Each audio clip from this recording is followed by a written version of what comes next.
নমস্কার, শব্দযানের ইউটিউব চ্যানেলের তরফ থেকে সবাইকে অনেক অনেক ধন্যবাদ জ্ঞাপন করছি। আজকে আমাদের চ্যানেলে জয়নাল আবেদিনের লেখা শিশিরের শব্দ এই কাব্যগ্রন্থ থেকে দুটি ছোট ছোট কবিতা পাঠ করেছে আমার ছাত্রী। আমার খুবই প্রিয় একজন, এই অর্থে প্রিয় যে যানবাহনের কারণে, কখনো ট্রেন মিস হওয়ার কারণে ক্লাসে যেতে লেট হলে যে উঠে দাঁড়িয়ে বলেছে যে ম্যাম আমরা আপনাকে এতটা সময় মিস করলাম, এখনই তো ঘন্টা পড়ে যাবে।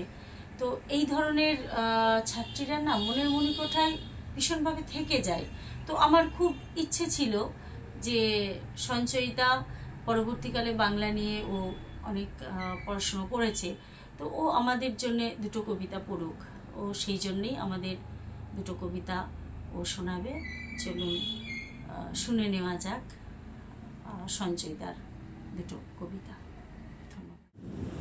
শিশিরের শব্দ কাব্যগ্রন্থ থেকে জয়নাল আবেদিনের লেখা খবর। খবর হওয়ার আশায় কাগজ ফেরি করি, অথচ আমার কোনো খবর নেই। রুটি পাওয়ার আশায় রুটি বিক্রি করি, অথচ আমার পেটের জ্বালা যায় না।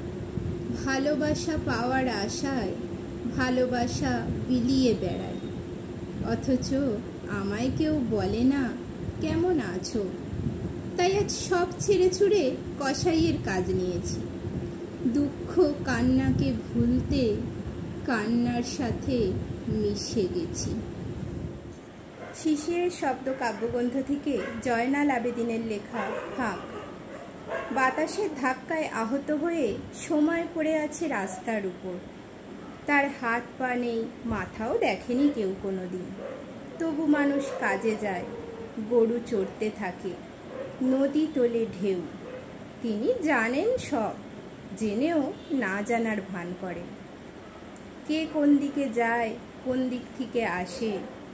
পুকুরে ঢিল ছুঁড়লে ফাঁক হয় জল, সেই ফাঁক গলে চোখ চলে যায়।